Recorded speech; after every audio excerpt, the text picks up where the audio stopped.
नमस्कार साथियों, स्वागत है आप सभी का हमारे YouTube चैनल में। साथियों, आज के इस वीडियो में हम लोग बात करने वाले हैं देश दुनिया में घटित होने वाली उन तमाम बड़ी घटनाओं के बारे में जिनका सरोकार कहीं ना कहीं आपके जीवन से जुड़ा हुआ है। मैं बाकायदा रिसर्च पेपर लेकर के आया हूं। इस रिसर्च पेपर में फ्रेंड्स एक एक खबरों को काफ़ी अच्छे तरीके से जगह दी गई है। तो चलिए बिना देर किए हुए आते हैं इस रिसर्च पेपर पर और एक एक खबरों को देखते हैं, जानते हैं और समझने का प्रयास करते हैं।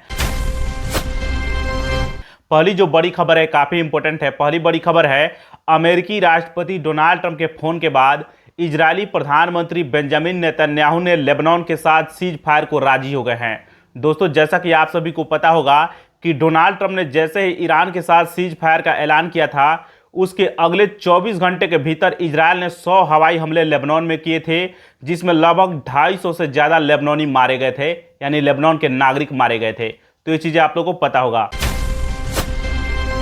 अगली बड़ी खबर है, जिस अमेरिकी हवाई हमले में ईरान के सर्वोच्च नेता अयातुल्ला अली खामेनेई की मौत हो गई थी, उसी हमले में ईरान के जो नए सुप्रीम लीडर है जिनका नाम है मुज्तबा खामेनेई, उनकी पैर कट गया था। तो ये चीज़ें ध्यान रखिएगा। लोगों को मजाक लग रहा होगा, लेकिन ये सच बात है और ये खुलासा हुआ है। हाल ही में एक सर्वे में, एक रिपोर्ट में खुल करके सामने आया है। उनके माथे पर भी चोट लगा था, ध्यान रखिएगा। दोस्तों, आप सभी को जान करके हैरानी होगी कि रिपोर्ट में यह भी खुलासा हुआ है कि वहाँ के सारे फैसले जो है ईरान के, वो IRGC ले रहा है। मुज्तबा खामेनेई जो है वो अभी बड़े बड़े फैसले नहीं ले रहे हैं।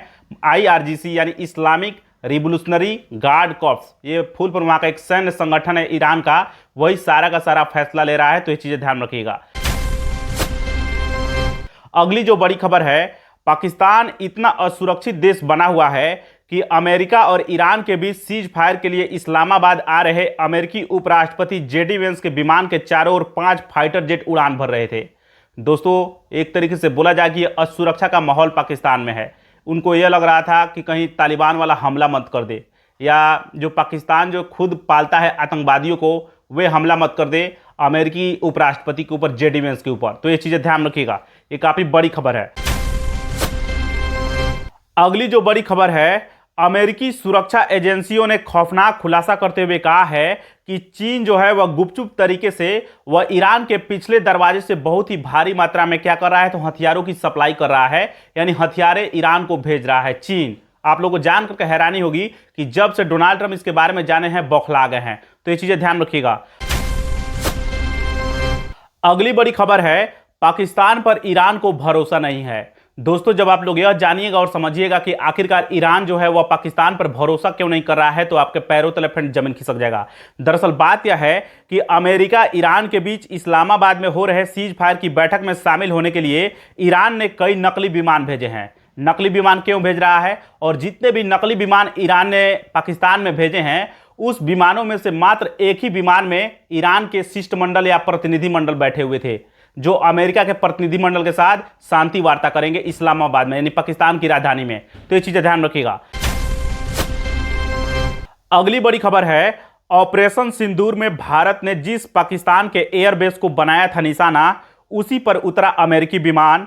उस एयरबेस का नाम है नूर खान एयरबेस। दोस्तों, जैसा कि आप सभी को पता होगा कि पाकिस्तान की राजधानी इस्लामाबाद में हो रहे ईरान और अमेरिका के बीच शांति वार्ता के लिए अमेरिका के उपराष्ट्रपति JD वेंस इस्लामाबाद गए हुए हैं और वे नूर खान एयरबेस पर उनका विमान उतरा हुआ है। तो ये चीजें ध्यान रखिएगा। अगली बड़ी खबर है, वैज्ञानिकों ने पृथ्वी के सबसे बड़े सोने के भंडार बनाने वाले रहस्य को सुलझा लिया है। आप सभी को जान करके हैरानी होगी कि जर्मनी के वैज्ञानिकों ने दक्षिणी प्रशांत महासागर में ये सारी चीजों का पता लगाया है। ये बड़ी खबर है, याद रखिएगा। अगली जो बड़ी खबर है, ब्रिटेन के प्रधानमंत्री कीर स्टारमर ने कहा है कि मध्य पूर्व में डोनाल्ड ट्रंप से तंग आ चुका हूं। उन्होंने ऐसा क्यों कहा है? उन्होंने साफ साफ कहा है कि डोनाल्ड ट्रंप जितने भी फैसले मध्य पूर्व यानी पश्चिमी एशिया में ले रहे हैं ईरान युद्ध को लेकर के, उससे काफ़ी ज़्यादा मात्रा में ब्रिटिश जनता को परेशानी का सामना उठाना पड़ रहा है। यानी उस रास्ते से होकर के ब्रिटेन में भी काफ़ी ज़्यादा तेल या गैस की सप्लाई होती है, जिसके चलते ब्रिटेन के जो प्रधानमंत्री हैं कीर स्टारमर ऐसी टिप्पणी कर रहे हैं। तो ये चीज़ें ध्यान रखिएगा। अगली बड़ी खबर है, लेबनान पर हुए इजरायली हमले का बदला लिया हिजबुल्लाह। दोस्तों, आप सभी को जान करके हैरानी होगी कि इजरायल के अशदोद बंदरगाह पर हिजबुल्लाह जो है वह मिसाइल दागा हुआ है, अटैक किए हुए है। तो ये चीज़ें ध्यान रखिएगा। अगली और अंतिम खबर जो है काफी इंपॉर्टेंट है, जो इस वीडियो का मुख्य पार्ट भी है। ईरान जो है फ्रेंड्स, वो चाह कर भी स्ट्रेट ऑफ हॉर्मुज समुद्री मार्ग को नहीं खोल पा रहा है।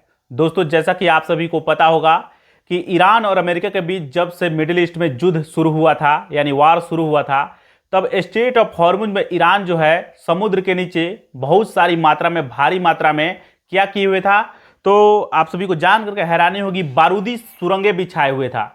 यानी कोई भी जहाज बारूदी सुरंग से अगर टकराता है तो ब्लास्ट हो जाएगा। तो ये चीजें ध्यान रखिएगा।